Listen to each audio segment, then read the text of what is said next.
তো এখন আমি টেক্সটাইল অ্যাসিস্ট্যান্ট ডিজাইনার। আমি কাজ করি হচ্ছে আন্দুল। ভিডিওটা এই কারণেই বানাচ্ছি যাতে ভবিষ্যতে যদি আমার এই চ্যানেলটা দেখি যেন মনে থাকে যে হ্যাঁ এই জায়গাটায় আমি তখন কাজ করতাম। তো আপাতত এখন অফিসে আছি। এই পিছনেটা আমাদের ড্রেসিং মেশিন, ওই সাইডটাতে আমার ম্যানেজার বসে।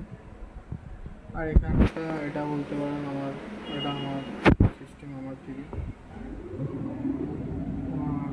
আপাতত এখন হচ্ছে, আজকে ডেট হচ্ছে 17 ডিসেম্বর, 2024। কোনো কাজ নেই বলেই ভিডিওটা করছি। বাই অনিস, আবার দেখা হবে কোনো একদিন।